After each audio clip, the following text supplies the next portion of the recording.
luckily I'm a faithful man. A lot of times being a faithful man is very hard. You're a faithful man to your girl. It takes a lot of self-control in LA to stay out of trouble. Yeah. Not just with but not it's women. it's the fakeness, man. Yeah, like yeah. people could like I dated a girl for like a year and I thought I knew her and I did not know anything about this woman until after. And it scared the shit out of me to the point where like when I'm in relationships or dating with girls now, I'm very like cut and dry, like because that was the worst year of my life.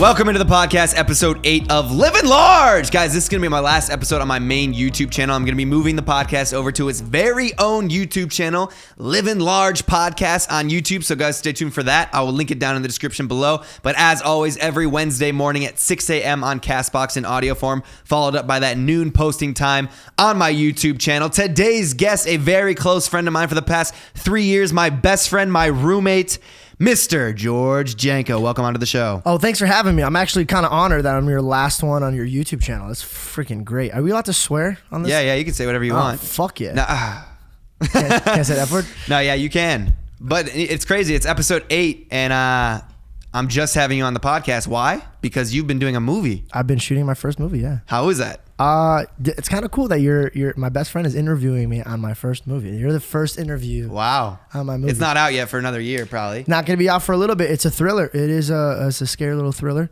I don't want to say too much, but I bring some friends to places where we kind of thought was something else. And we have to escape our way out. So we're thinking of the name Escape right now, or Moscow, because it's held in Moscow, Okay. Russia. But yeah, man, it was definitely a dream come true. So what was that like? So a little bit of a backstory on George. George moved out here from Arizona, started getting into the Vines, and built his following on social media with comedy skits, doing a lot of comedy. What was it like for your first movie role to be not comedy? Damn, that is a great question. It made me feel really good knowing that I could do more than just what I've been presenting to the world. But you're naturally a funny guy, so why, like, was it difficult for you to just be serious all the time in this whole movie? It was different. It was very different. The character, ironically, was very much like George Janko. So the character was a very like outgoing, like hyper. But in the movie, like shit happens, and you just see this character go to different levels, like, for instance, like scared or like crying or begging. You know, like there's different emotions, and for me to bring that out and have people on set actually leave the set because they were uncomfortable was a really good compliment. Uncomfortable? Why? In one of the scenes, my character goes through some stuff, and I brought it to life too much for some people, and that they actually had to leave. Wow. Set. Yeah, and it was a pretty cool experience. Not to toot your own horn, but not to it toot seems my like own you're horn, a but damn I'm good fucking, actor. I'm fucking the best actor that I know. So you just booked your first movie, but this isn't the first thing you booked. The first thing you booked was a Nickelodeon show, right? My first audition I ever went on with my Nikki, manager. Ricky, Dickie, and Don? Nikki, Ricky, Dickie, Don. It was hilarious because I went in there and I was like, yeah, I told my manager, he goes, yo, you got to go to this audition. It's in 8 minutes. Could you make it? And I go, yeah, 100%. So I'm reading the scripts on the way there, and I call him and I go, yo, I'm booking this role. And he goes, okay, I like your confidence. And I was like, no, I'm going to book this role. And he's like, all right, cool, do your thing. And then I went in there and the guy's like, all right, are you free on Thursday? And I was like, yeah. So I walked out. I go, yeah, I booked it. And he goes, what do you mean? And I was like, nah, I booked the role. And he goes, nah, okay, it's not how it works. They have to call me. Yeah. And he called me like 15 minutes later. He goes, dude, you fucking booked it. And I was like, oh, yeah, all right, here you go. That's awesome. And for your first ever thing to be on Nickelodeon, that's really cool. That was a dream come true, right? It was. I think the most iconic audition for me, like for like memory wise, was this movie though. Like, cause like I was the only one that was not like an actual traditional actor. We had a guy from the Black Panther, a guy from the other guys freaking from Pretty Little Liars. Pretty Little Liars. We got Teen Wolf. We had all these amazing actors, and it was kind of like a little nerve wracking to me because like they weren't even just actors; they were like super successful actors in my eyes. And I was like, I gotta bring in the heat. It was the first time where I did a table read, and the offer wasn't even mine. Like I came to the table read with a whole entire cast. And it was still the director looking at me like, not sure. And I was like, all right, that's it. I'm going balls to the wall. And I went balls to the wall on the table read, and then and you got the part. I got the part. The rest is history. So let's talk about your journey here, moving from Arizona to here. What was that like? Because you moved here, you didn't know a single person. You lived in a tiny ass apartment. Not one person. Legitimately not one person. What was that like? It was cool. It didn't really hit me until I saw my parents drive off. And I was like, oh, shit. Why'd you make that move? What was your initial plan? How long were you going to stay here? Why did you come to LA? Why LA? I came here to live a really fictitious dream of like me being like an intern at a recording studio, and then one day the right producer's gonna walk in and hear my stuff, and he's gonna be like, oh my god, you're like the new best thing, and then my fame starts. It did not work like that, actually. It was the exact opposite. In fact, I'll never forget, Justin Bieber walked in, and I actually performed at his concert in 2010. So I wanted to see if like he would remember that moment. So when I went up to him and tried to talk to him, the people that worked there were like, yo, what are you doing? And I was like, oh, I was gonna go out. He's like, no, shut up. You don't talk to him at all. Go scrub the toilet. And I was like, oh, okay. So as I was scrubbing the toilet, I was like, man, I really didn't anticipate this happening. Wow. So, but what was cool is a year later, we all went to his birthday party. A year later. Yeah, a year later, I went from like, yo, I can't talk to this guy to like getting invited by his managers to like go. So it was that's like, insane. So you moved out here. You worked at a studio. You were an extra, right? And you lived in this apartment by yourself. How did you make friends? Who was your first friend? Oh, dude, I stalked people. My first true friend out here was this guy named Max the Body and Greg Lins. But my first like friend where I was like, yo, I'm hanging out with him all the time, was Greg Lindsay. He's like my best friend right now. He's like, what, like, you know him. He's at our apartment all the time. I kind of stalked him a little bit. So like he lived down the hall from me. Yeah. Okay. So every night I would hear this little jingle of his keys coming because he's a little Italian strut walking because he just had a good night out with maybe a lady friend or at a party or something like that. And it was always around the same time at night. It was so I'd open the door, and at first, like, I was trying to be like not creepy. I couldn't just open the door. Yo, what are you doing? Like, so what I'd do is I plan when I was gonna take the trash out. So like the first time I would just walk out, I'll catch like, oh, what's up, dude? Like, hey, you coming back home at this time? Crazy. And he was like, yeah, so what did you do? I go, nothing much. I'll catch you later, man. And he's like, all right, I'll see you later. Closed it. Just wanted to establish dominance in the hallway. I come out here, right? Second day, I catch him outside. I pretend like I was coming back to. I was like, oh, where did you go out? He's like, oh, I went to this party. Oh, sick, man. I was at my friend's. He had a little shindig. I didn't have any friends. Yeah. We had a shindig. Like, it was kind of cool, man. And and then he's like eating this chocolate cookie, and I go, oh, chocolate. And he goes, yeah, dude, I love chocolate. Chocolate's like my enemy. Like I can't say no to chocolate. And I was like, oh shit, no way. And so the next day, as he's walking down the hall, opened my door and just wafting the smell of cookies, like just that chocolate chip cookies. And he's like, yo, you got chocolate? And I go, you like chocolate? He's like, yeah, remember yesterday I had the cookie? And I was like, oh, dude, I forgot. But yeah, man, I have all these cookies and shit. You want to watch Friends? And he's like, yeah. And so we like sat there and like became like buddies. And we were just talking. We had a lot in common. He had so many stories. And so the next day I was leaving the house and I was like, yo, gonna go get milkshakes. You down? And he's like, yeah. So we went and got Jack in the Box milkshakes and no free brandos. We went and got some milkshakes, and then every single day became an event. And in the middle of the night we'd hang out. So like I didn't even sleep. It was like I hung out with him every night. So this is a really cool story. So I mean, a lot of people move to LA, guys, from an outside country, an outside state, city, whatever it may be, and they don't have any friends. What I really like about George is you took the initiative to make a friend. Yeah, like you went above and beyond. You got chocolate, like a milkshake. You took that step, and it kind of goes to like everything in your life, I feel like, is in your control. You know what I'm saying? Like you got to take those initiatives. I feel like, man, in everything in life, in every single thing, emotion, perspectives, and even like objects in general, like goals, everything starts with that first step. If it's an emotional step, if it's a physical step, is it even a run, a jog? But you have to kind of move towards it. If you want a new job, move towards it. If you want to make a friend, move towards it. Even it goes towards girls. Everybody knows that I love like taking girls on dates and hanging out with them. George loves women. I learned this. I've always known this, but I've learned this more so since we started living together. I love going on dates because I know this sounds stupid, but it's like a performance. Right. Do you know the what I mean? George show. It's the George show. Like I'll take him out and like I put on this persona. Like not that I'm faking myself, but it's like, yo, like what do you like? Oh, I like basketball. No, let's go on the court. And I'll do like these cheesy movie style stuff, and it didn't work for me back in the day. You know what I mean? Like because like girls are like, ah, he's cheesy. Like but like I get to do it now, and people are like, oh, he's just an actor, he's weird, but like he's cool. Like he goes and plays basketball in the middle of the night. I'll take a girl to the ocean and we'll like paint weird shit. Like I just like doing weird shit because like you're always gonna remember that. You know what I mean? Like on that date, you're gonna be like, when a girl asks another girl, hey, what was the craziest date? Oh, dude, like I got arrested with this kid going hiking at night, and the sheriffs like arrested us because like we were not allowed. Did that happen? Yeah, you know the girl too. I basically. Oh, and this is the scary part. She was here on an extended visa or some shit like that, and I didn't know about this. So when they asked for ID, she started breaking down crying, and I was like, oh shit, like fuck, like I feel bad. Like this girl's scared about getting a ticket, so I was like, I'll just pay off the ticket. She's like, no, you don't understand. Like I'm legally not supposed to be here right now. I was like, oh, here we go. I was like, oh shit. I was like, man, this is awkward. So I actually went to the cop and I was like, straight up, I go, listen, dude, like, kind of cock blocking, bro. And he's like, are you seriously talking to me like that right now? And I go, listen, bro, like, I don't mean a dick or anything. Well, you can give me a ticket, but come on, dude, you're gonna give my girl a ticket. It's my first day. It's not like I'm doing drugs up here. I'm just trying to smooth her. And he's like, you guys have any drugs on your alcohol? Don't fucking lie to me. And I was like, no, dude, I swear to God, I don't drink. I don't do alcohol. I don't fucking do drugs. I drink occasionally, but I wasn't drinking at the time. I was like, no, dude, I don't do any of that. I'm very straight edge. And I have, my Christian tattoos. And I was like, Sean, I was like, no, dude, I'm straight edge Christian, like, never. And he's like, all right, man, like, get out of here. But I'm putting into the program both of your names. So if you guys come back here, they're going to know, and they're going to even give you a bigger ticket. And I was like, oh, okay, done. I'm out.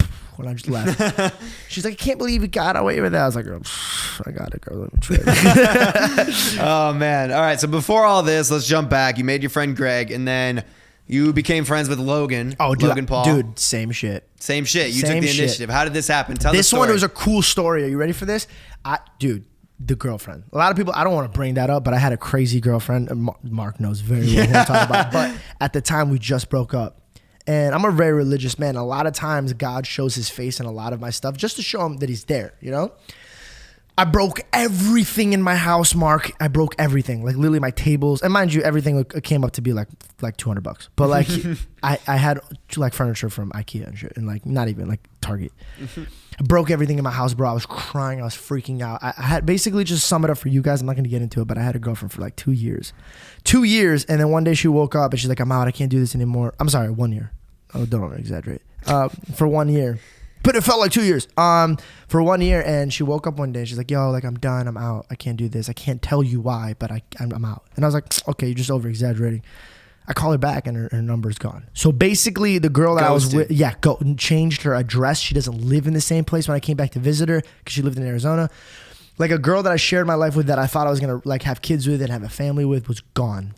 Literally one day to the next. Like, we weren't even fighting. She just woke up and was gone one day. And I don't even want to get into that story. I found out why. That's another vlog, another podcast. But so fast forward, everything's in my house is broken.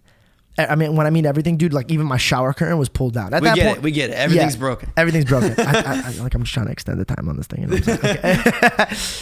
Okay. So, like I'm saying, everything is broken. I look in the mirror and I'm sobbing my eyes out, man. And I'm like, yo, what the fuck, dude? I have no friends here. The one friend that I have has life. He can't just hang out with me every single day, you know? It's like, I have no friends.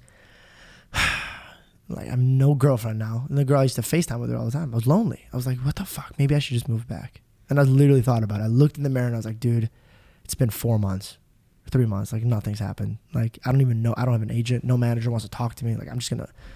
So I started crying. I was like, okay, God, what do you want me to do? Like, what do you want me to do? And all of a sudden, dude, in my heart, it was like, just chill. Go to the gym, work out, and just get out of the house. Stop being in the house. Mind you, I've never been to the gym at 11:30 at night in my life at the time. I was like, okay, cool. I'm just going to go. I walk in. There's not one person in there. I'm doing like some dude walks in and he starts squatting. And I'm looking through the mirror and I was like, yo, that's that Viner kid. Like this kid that does splits and shit. Like, it's kind of funny. And I finessed my way into getting his number. Like, I talked to him for like 10 minutes and I was like, yeah, dude, so like I got this and I could sing, I could dance, I could do. And it's funny because every day he'll text me. He's like, yo, bro, I met another George. Like, kids will come up to him every single day and explain to him like, yo, dude, like I could do this, I could do this, I could do this. And he'll be like, oh yeah, cool. Like, I'll see you later. And no, he'll never give his number to a stranger. Like, why would he ever do that? Right. somehow or some way, he still doesn't even know why, but he gave me his number, and we started texting, and it was like a couple. It was like a relationship. It was kind of cute. It was like, yo, should I text him this? No, it's too early. Like, I don't want to do that. Like, fuck, man, I don't have friends. So I'd knock on Greg's door. I'm like, yo, dude, should I like text him? And he's like, yeah, but text him this and just hold off, and then get a text, and then don't text him back. Don't look desperate. And I was like, yeah, you're right. And then the next day he just texted me. He's like, yo, do you want to come over? I'm shooting this thing. I need help shooting the video. And I was like, fuck yeah, I'm on my way there. And I went there, and I'll never forget this, Mark. I'll never forget this. I'm holding the video for Liar Liar Pants on Fire Vine, where Jake lights Logan's pants legitimately on fire. And I see this kid running into the pool because he's burning his legs. And I'm like, this motherfucker just put his body on fire for a freaking video? Are you stupid? And then I realized they make money off of this. I was like, okay, light me up. Let's do this. And that's how we started our friendship, is me finessing Logan Paul's number. And then that's how he introduced me to his brother, and then his brother introduced me to other people, and then like vice versa. So like, you know, in this as well as me, like when it comes to this industry, it's not like a selfish thing, but it's like also like, yo, what could you do for me? And so I had really good ideas, and I was really good at acting. So what I would do is I would just go to like all these people that are big on Vine or big on any type of platform, and be like, yo, here's a good idea. Just put me in it. I don't even want to say anything. Just put me in it. And so it did. And then I build relationships like Batch, Amanda.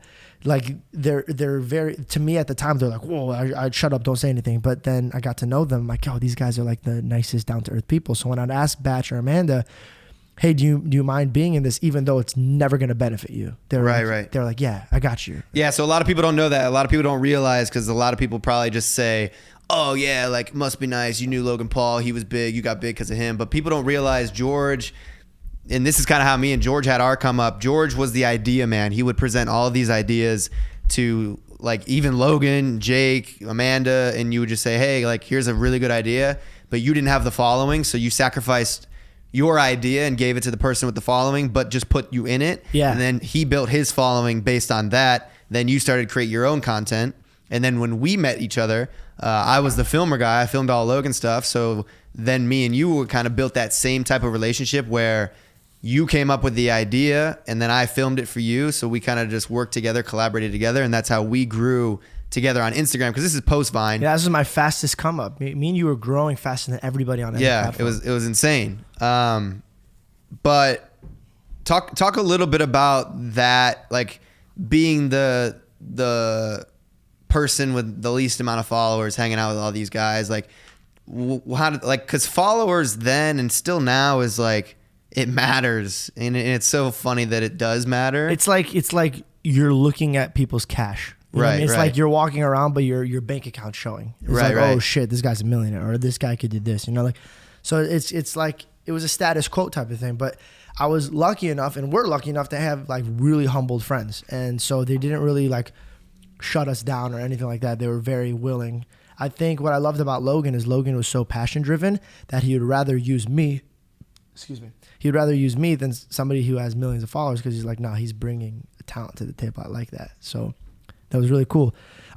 What it felt like being around them was cool, man. I'll never forget. It was very fast. Because you went from 0 friends to 1 friend to Logan to now you have millions of followers. You have all these friends. Yeah, it was nuts, dude. It went from one step to the next step to the next step. So this is where it went. It went from like, dude, are you that guy from Logan's videos? And then it went from, dude, you're that good from Vine.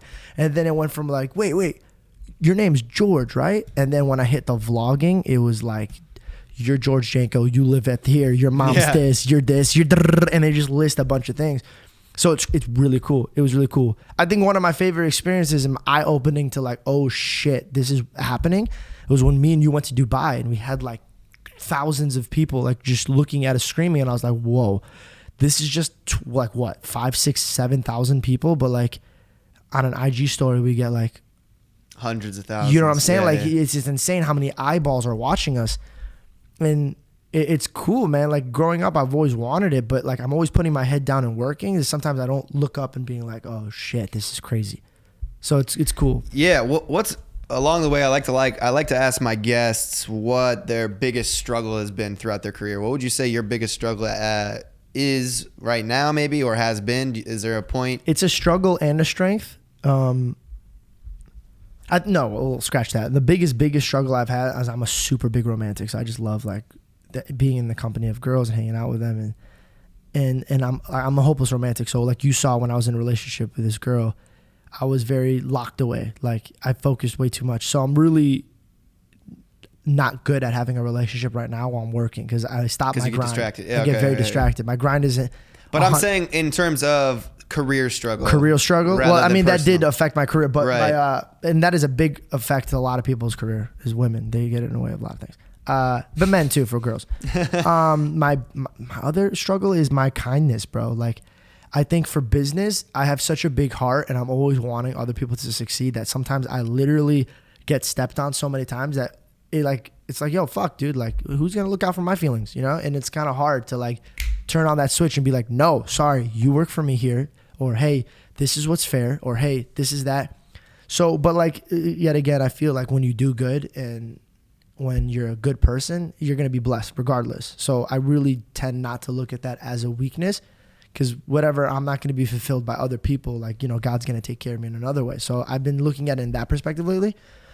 And it obviously has been showing, you know what I mean? But yeah, I think that's my biggest weakness is I don't know how to turn on that business mind and be like, yo, you need to stop.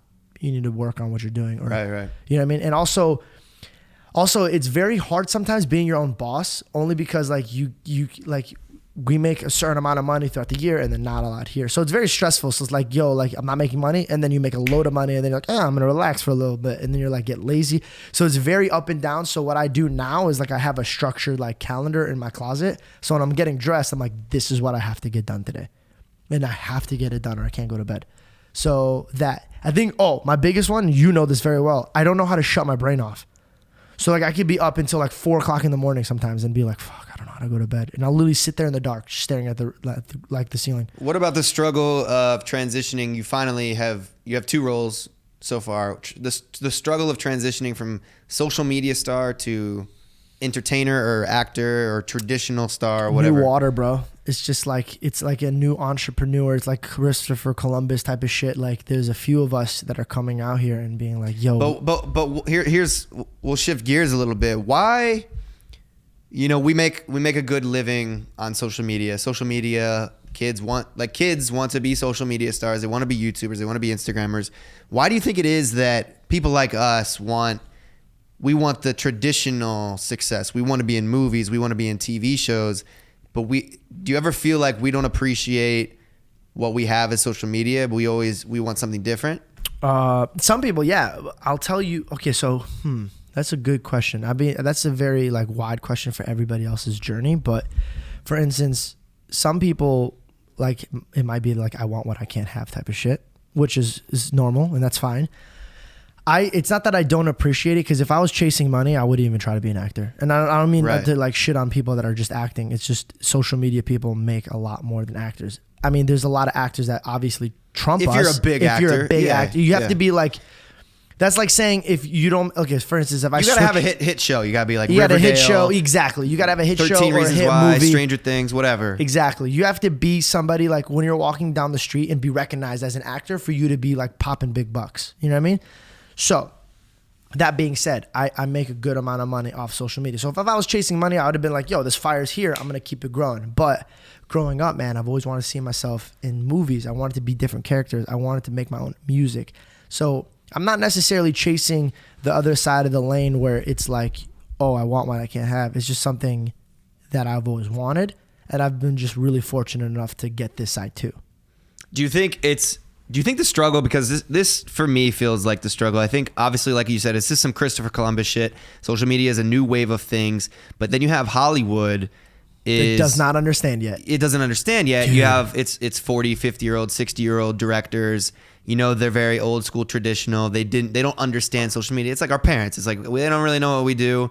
So it's not. Do you think there's a sour taste in their mouth for kids to be doing this? I'll tell you why, and they have a right to. Like these directors, like that are like 60 and so. It's not that they're like ignorant and they don't know. They know. Do you know what I mean? So that's too. They know that like this punk ass kid that had an iPhone went from having no money in the bank, no fame, to like money in the bank and then some kind of fame, and now he walks around like he's the shit. There's bad stigma. So there's a lot of people that are in the social media world that are going to the auditioning rooms and acting like chumps, and it's ruining it for us. There's like putting a bad taste in their mouth. You know what I mean? Like, so when I walk in and I humble myself and I'm like sitting on my mark and I talk to them with respect, I don't bring up my following, I don't bring up anything. I give them my talent. And then when it comes to me and other kids, that's when my manager's like kind of bites the bullet, right? Boom. It kind of kills it right there. And he goes, oh, by the way, he has like 6 million followers. And they're like, whoa, what the fuck? Like, that's cool. But when people walk in going like, well, why didn't I don't want to fucking audition. They should just give me the role because I'd give them views. You know what I mean? Like, I'd make the, because there's an ego, there's a stigma. Huge ego. Yeah, because we have essentially a fame in the social media world that we've built ourselves. And then you act like you're going into this acting like you're Tom Cruise because you're Tom Cruise of the social media. Yeah. But you you're ain't not, shit over you ain't here. shit over here. Yeah. So it's a humbling experience. Exactly. It's humble. Like it's even me. I feel like I'm a very, very humbled man, and I try every day to like make sure that I treat everybody with the same amount of respect and I get the same qualities, but I will fight for mine as well. I'm not going to let you just walk over me because you feel a certain way. So when I'm on a movie set, I took a break off social media and I honed in and I gave it the amount of respect. Am I getting as paid as much? Frick no, not even close. But it's a passion thing, dude. And I felt so blessed to be there. I would have paid money to experience that feeling. It was a great feeling.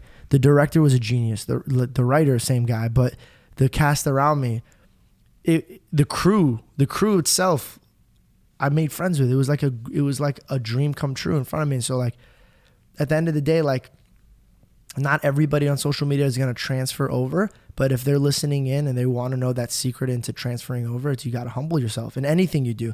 Look at The Rock. Like, you don't see The Rock going online and being like, yo, look, I'm the biggest, I'm the best. He shows himself as a leader. I'm working the hardest. I'm giving the most opportunity. I'm waking up the earliest. That's humbling yourself. That's not saying, you know what, fuck it, I got it. They're going to give it to me regardless. He works for it. Nobody's going to look at The Rock and be like, no, dude, you didn't earn it. You know what I mean? Mm-hmm. So I looked at this as like, shit, I'm going to have to work extra hard to prove to these casting directors, dude, don't just look at me as like a guy who's doing like funny faces online. I do that. But like my sister said it the best way. This is just a really fortunate way for me not to be bussing tables or bartending or stuff like that, because now I can just hone in on my craft and I'm paying my bills that way to do that. It's like investments. I know that one day I want to be a successful entertainer. I'm just investing my time here so I could get to that platform where I write my own TV shows, because we're doing what we want to do. You know what I mean? Like, I don't want to be in a movie that I didn't write or produce or anything. Like, I want my creative juice in there. Mm-hmm. But I'm doing these movies and TV shows right now to get my foot in the door. What about the person that moves to LA, the young George Janko? He doesn't have the social media. He's not making these large sums of money from social media. He still wants to be an actor. How does that operate for someone that moves out here? What advice would you give? Humble yourself. Keep yourself close to your friends and family. Surround yourself with good people, because if you hang out with those people that are just doing drugs and partying, there's two people that come to LA. There's the losers that just come and spend their mom and dad's money and they're just at the fucking club popping bottles like they're like they got it, but they didn't got shit. And they got the people that are like, fuck it, I'm not going to go out right now. I really can't afford it. Right. That was me and you. Yeah. To be honest, I'm not going to state names, but there was times where me and Mark would humbly sit in a line outside with millions of followers, and people would be like, no, dude, we're not going to wait in line. We can't wait in line. And be like, yo, who the fuck do you think you are? No one's going to look at you and think less of you because you're sitting in line. And that's why me and you bonded. We're like, dude, like, there's a time and place to act like a dick. Right. I think, guys, with any source of like having millions of followers, there's an ego that comes along with it. A lot of people have egos. I even went through a period of time where everybody does. That you go through a period of time where I had the biggest ego and I thought I was the shit and my shit didn't stink. But you have friends to humble you. Yeah. That's why you need good people around you that are like, yo, look, put you in check and then get you back down to the human level, because everyone, after all, is human. So regardless, I mean, coming up here, like, treat yourself. But I wanted to ask too, so being a social media star, whatever you want to call it, I would say phenomenon, but yeah. People like my brother, or for example, they don't understand. They're like, why do they pay you so much money to do this, this, and this? And it's like a stigma, like you said. It's like we have a lot of haters, jealousy, in my opinion, because we're making a lot of money, and like people will be like, oh, like all he has to do is film a video of his life every day. I could do that. But at the same time, you're not doing it. And in my opinion, dude, like I know that a lot of social media stars are millionaires. They make a lot of money. I think that they should be making more money. What do you think of that? Because here's my opinion. I feel like I am the writer. I am the director. I'm the producer. I'm the editor. I'm the distributor. I do all of the jobs that like Fox does, that ABC does, that NBC does. Multi-billion-dollar companies. I get just as many views on an episode as they do. Why am I not making the hundreds of millions of dollars? Yeah. What do you think of that? I think it's like I said, bro, like everybody takes the best way I could put it is like, have you ever seen like something Justin Bieber does? And then everybody's like, yo, you're crazy. That's crazy. He looks like a crazy man. And then the year later, everybody's wearing it. Right. You know what I mean? Like people that are not with the times think that people in the future are like crazy. So I kind of find that as a compliment. Like when I remember when I first started doing videos, I would get texts from people back home and be like, dude, like get a job. Like you look like an idiot. Right. Same people text me, dude, I'm proud of you. Keep it up. Yeah. You get what I'm saying? So at the end of the day, moral of the story is you literally got to not give a flying fuck about anybody's opinion. Because the moment you start letting that affect how you move, it's only going to slow you down. It's not going to slow them down. And here's a fun fact. At the end of the day, nobody really gives a fuck about you. You know what I mean? Like they'll care about you for a split second while you're in their mind, but everybody goes back to exactly where everybody wants to be. In their own mind, thinking about themselves. Right. So like really, do you really care? Do you really care about what other people think when 99.9% of the day, they don't even know who you are? They don't even think about you. Dude, to be honest, my biggest advice, something that we can both relate to is, I mean, you're closer to home than I am. I'm across the country. But I think if you want to pursue something in life, I think the biggest step to doing so is to move far away from home. And I know it's like, I mean, you might want to be that person that stays close to home, hangs out with the family, is a very family oriented person. But like, I think I've grown so much as a person moving far away from home and having to figure it out myself. And it's just made me experience life in a way that I don't think kids from my high school have experienced it. True. It's a new perspective. Yes, I believe and disagree. Like here's the other thing. I believe that everybody should not have to settle. Right. You know what I mean? You're from Ohio. I think everybody from Ohio should leave and like find something else. Not that I have anything against Ohio. There's a lot of people out here from Ohio. Yeah. From Arizona, I tell my friends the same thing. Like, yo, you got to experience life. Don't be somebody that's just staying in a place because your friends and family are there. Like, go experience stuff. You know what I mean? Like, if you're from Chicago, go to Ohio. If you're from Ohio, go to Washington. If you're from Canada, go to China. I don't know. Just experience different things.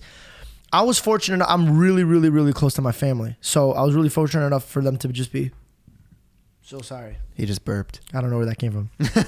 I'm fortunate enough to be like very close, like a 40-minute flight. And that's great. But also it's far enough for me to, I got to do this on my own. You know what I mean? Right. But yes, I do agree. And I also disagree. I don't think you have to be too far away from home, but I also feel like you shouldn't be scared of leaving the nest. And I feel like a lot of people are really, really terrified of leaving their comfort zone and nest. But this is the best thing, bro. You know what my favorite experience in California was? Not having anything. Because I had nothing to lose, bro. Right. I walked out my house every single day saying, I can't get lower than this. You know what I mean? Like, this is an apartment my parents are paying for. You know what's nuts? On my last episode, if you guys haven't watched it, check it out. It was with Chris Drama from Rob Dyrdek's Fantasy Factory. He's his cousin. He's from Ohio as well. We talked about this, and I was telling him too, the happiest moments in my life were when I was on the come up, when I had nothing, when I was achieving new things. And now it sounds like a dick thing to say, but like now that I have stuff, now that you can afford things, I find myself not as happy because I don't have that thrill of accomplishing something to the next level. You know what I'm saying? Like there's no reward because it doesn't feel like for stuff. Right. And I think I hustled way, way more when I was uncomfortable. Now that I've gotten comfortable, I don't work as hard. Yeah, but we talked about this at the house. I feel like there's a mindset. I feel like you felt like you've kind of reached a point when I look at you and I'm like, dude, you could do so much more. You know what I mean? Like, and you look at me with the same amount.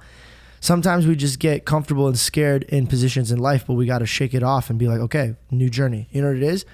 I used to watch you go like risk things. You know, you jump from Instagram to YouTube, you drop that, and you'd be like, oh, you were nervous, but you were fucking moving, bro. And you were like, fuck it, like whatever, fuck it. Like you were like that kid at the poker table, like, and the girl's dealing blackjack, and you're like at 10 and 5, and you're like, fuck it, you hit me. And then like Yeah. she hits you with a 6 and you're like, yes, bam. And that feeling is that excitement of like, yo, I could lose it, but I could also gain more. Now, I'm not saying go gamble. I'm a very, very, very, very against gambling, but also like I gamble my life. I came to California. Risk is a huge thing in being successful. Huge. You cannot have anything worth celebrating unless you took a risk.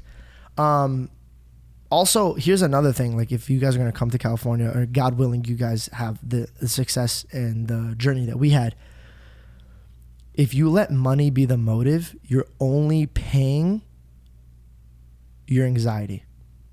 Because once you let money dictate your happiness, you are literally fucked. Right. Because you are now surrendering to something you can't have control over. Right. Because that's the one thing about social media.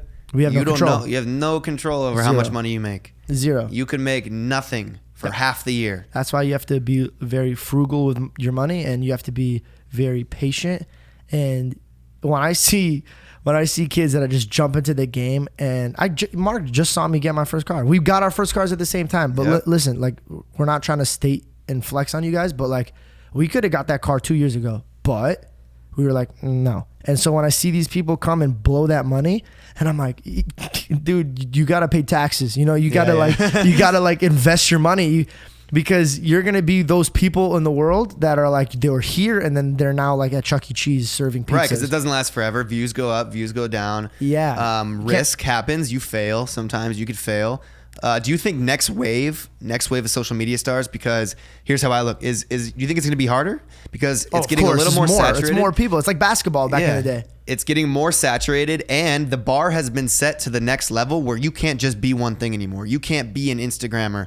You have to be an Instagrammer vlogger that does vlogs. Like, vlogger, podcast, music, has business ventures on the side with merchandise. You have way more titles, so the next step, the next level, the next era of social media you can't be one thing. You have to be good at everything. Yeah. And that's the one thing that we hit the wave at the right time, because and I encourage you guys, if you want to get into social media, you want to get into videos, be good at everything. Practice everything. Watch YouTube videos. That's what I did to learn everything. Learn how to edit, learn how to film, because you have to be the best. Because here's the thing that or you can get lucky. You could get like a nice. Oh, of course. All I wanna do. Did you hear his new music? But it's fire. He took advantage of it and worked his ass off of the opportunity. That is my favorite story, because everybody in the internet were making fun of this kid like crazy. I've never seen this in my life, where the whole world made fun of him, and then 2 weeks later, everybody's like, "Yo, fucking kid's crushing it." Right. Like he made a hit song. He's shy away from nothing. He goes on stage and performs, crushes it. That kid is a natural born superstar. But shout out Mason Ramsey. Thanks for all the stuff you send me. Shout out. We DM sometimes. Hell yeah. He never DM'd me. Well, there was a question. There was a. Where were we? I was talking about next wave. The next wave. I don't know, man. You gotta be good at everything. Yeah. Sorry, I'm having like a brain fart right now. All right, next question. What if you look back on your career, I know it's only been a few years here in LA, what's been your lowest point? My relationship. That's your lowest? No, yeah, it was the worst. It was the worst decision I ever made in my life. Out here, there's so many things that the devil could wrap you in. You know what I mean? Right, your own a lot ego. of temptation. Yeah, your own ego, your pride, you know.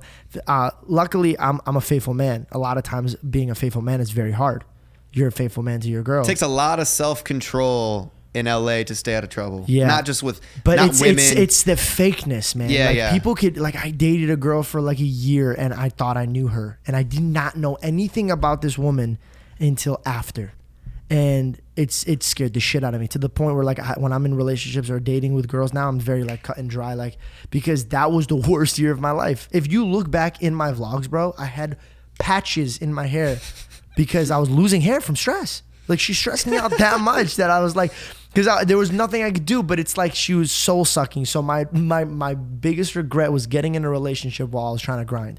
Because, like, I was focusing on so much. It's like bad investment. Not saying it can't be done. Your boy right here is a prime example. Hard. It's hard. It's fucking hard. Bro, I was building my career. I was in a relationship. I was helping my girl with her career. I was doing stuff with you. Like, It takes a strong motherfucking man. No. If you have the right girl, right? Absolutely. Or if you have the right guy, you need to surround yourself with. If people. you have a leech or somebody that's gonna suck the shit out of you, well, that sounded horrible. That's a good thing. No, if you have like somebody that here's the thing: you already have. There's potential and there's patterns. So if you're gonna be in a relationship, make sure. A lot of people do this and everybody hears this, right? Well, no, like she's like that, but like if she changes, she'll be perfect. No, motherfucker, that's her. That's who she is. You're asking her to be somebody else. You know what I mean? Like, so what do you say? Fall in love with patterns, not potential? Fall in love with patterns, not potential. So if you see a girl and she's doing the cool things and she's not irritating you, you're like, okay, cool. But if you see a really gorgeous ass girl, love is blind. Love is blind. Mark, when I brought my first girlfriend over, he goes, get rid of her. She's the devil. And I was like, nah, you're crazy, bro. This girl's the love of my life. I love her, bro. I'm gonna marry her. Year and a half later, fuck. You was right, Mark. You were right, bro. That girl was a demon. Yeah, but at the end of the day, you got to surround yourself with people you trust, people that look out for you, people that want your best interests. I don't think anyone in my life, if they've not given me the one of the best for me, I've cut them out of my life. That's why I stick around George, I stick around Kylie, I stick around Logan. Like, these are all people that build me up. They drive me. And Johannes, by the way. Oh yeah, Johannes as well. You know, I surround myself with like-minded people that are also searching for a common goal. And I think, what is your goal? That brings me to a good question, because I think about that. Like, what is your goal? My goal? You've achieved social media, but so my goal is, like, it's gonna sound so cheesy, but I've had the same goal since I was a kid. My goal, get married and be a dad. I'm gonna get married and be. Yeah, how'd you know? I know you so well, bro. No, my goal is gonna sound super cheesy, and I hope everybody's like, oh, or they're gonna be like, no, fuck this kid. But my goal is, dude, I'm gonna take every single opportunity and every talent and every ability in my bone. So when I do one day meet God face to face, I'm going to be like, yo, I took everything you gave me and I did this much good in the world. And I brought this much happiness and I brought this many people. You know what I mean? Like, I really am selfless driven. I don't want to just be working for me only. I don't want to be thinking about the money that I have in my bank. I want to make sure that I have a wife that has the same mindset, that we're not on this planet just for ourselves. You know what I mean? I want to go out there and help a lot of people, because at the end of the day, dude, I knew this when I was a kid. When I used to make people laugh in school, I'd be like, oh, I get joy out of making other people happy. But then that grew when I started doing charity events. That grew when I started helping people that were less fortunate. So it was like, oh, okay, this is what I love. So I want to make sure that I could do a lot more. I believe everybody's born with a purpose and talent for them to use it to work together. It's like a net, you know what I mean? Like when you come together, or like straws. When you have one straw and you break it, it's easily broken. But if you take a bunch of straws together and you try to break it, it's so much harder. And I feel like as a community, we have people that are very smart. They could read books. They become doctors. They help people. We have people that are good at numbers. They help you manage your money. You know what I mean? Like, there's a lot of people that use their talent and use their abilities not for the right thing, and they use it for themselves. But I promise you, they're not happy. They're miserable. And they have anxiety, they have panics, and they keep wanting something that's not going to satisfy them. And to me, satisfying myself is by helping other people. And so that's why I don't think I'll ever be depressed or sad, is because I'm not basing my happiness off of money. I'll still be able to help somebody when I'm poor and I'm on the street. So that is my ultimate goal. Ultimate career goal is to be one of the biggest entertainers in the world when it comes to being an actor or a musician, or anything that I could do to show like my creative abilities. But the goal is to do it in a good way. Because I grew up watching these weirdos that are famous, and I'm like, dude, they're poisoning our community. Yeah, like the 6ix9ine and stuff like that. I'm not calling nobody out. I ain't calling nobody out. 6ix9ine, if you watch, that's him. That's Mark Dohner at Mark Dohner. No, but it's tough because I'm not calling anybody out. So like, you want to be a good role model. I want to be a good example. And I think that's the poor stigma that comes with social media. It's like people getting famous doing stupid shit, like disrespecting Dr. Phil. Now you're famous, and that's kids. People want to be disrespectful. Now it's like cool to be disrespectful because now you'll get famous. You'll get famous doing pranks. You'll get famous stealing shit. You'll be get famous doing reckless shit, that's not a good example on the youth. Yeah, I mean, like, dude, to be honest, all the stuff that I watch, you should see this. Like, you hear this probably all the time. I watch old school shit. Like, I watch Three's Company. I watch, like, The Nanny. I watch Friends is a good example. I watch stuff that is super funny, still enlightens me. Nobody's a dick. Nobody's an asshole. Nobody's doing weird shit. You know what I mean? It's definitely changed. The world's changed. But like, the thing listen is, to the it hits. could come back. It could come back. Listen to the hits in music back in the day. Beatles, you know, like Queen, like real music talking to, like, but now it's like fucking bitches, popping Xannies. It's literally drinking all that. codeine. It's only drugs like, and women. Literally every single song is fucking drugs rap and about some other shit. Like, and seriously. then you'll hear, hey, you ready for this? You'll hear one song that everybody talks about, like, oh, it's so different. And it's the guy talking about not doing drugs. And you're like, okay, it's still about drugs. Like get off of it. Like this guy told me this in the best way. It's like tennis. The only way to kill the game is when they serve it to you, you just drop this thing. You're like, I'm not playing your game. I'm not doing it. I'm not going to get into this industry and act like a fuckboy. I'm going to still hold the door open for ladies. I'm still going to make sure, I don't care how much money I make. If I'm sitting down somewhere and an elderly is in front of me, I will get up out of my chair. I don't care if it's my own set. I don't care if it's my own movie. I will get up and she will sit down. People lost their vision of being a gentleman, and they've lost respect for elders. There's no respect. When I see people swear, like I swear a lot. I say fuck all the time. But it stomachs me when I'm in the store and some of my friends are like, yeah, fuck this bitch. And I'm like, dude, there's a girl like right next to you. There's like 10 feet away from you. There's either a child or a lady. You don't talk like that. Like there's rooms to talk like that. Like if you're with your dudes and you're cracking a beer, fine. If you're in a locker room, fine. Classic Donald Trump locker room banter. Locker room. Yeah. But like there's the respect. You know what I mean? Like, I wouldn't want anybody talking like that around my mom. You know what I mean? Absolutely. So it's like this industry has lost its way, and I'm trying my best to bring it back. And I know there's a lot of people doing it. The Rock's doing it. Kevin Hart's doing it. Leonardo DiCaprio. Will Smith. Will Smith, I have so much respect for. He has so much respect. I never worked with him, but I worked with the guy that did work with him, and he told me out of all the people he's ever worked with, Will Smith was the most down-to-earth, like hardworking man. But he made sure that before he left set, he shook everybody's hands. And that stuck with me. That stuck with me so hard. I go, wow, he took the time to shake everybody's hand. I'm like, I'm going to adopt that. So when I wrap my movie, I shook everybody's hand. And I'm going to shake your hand after this again.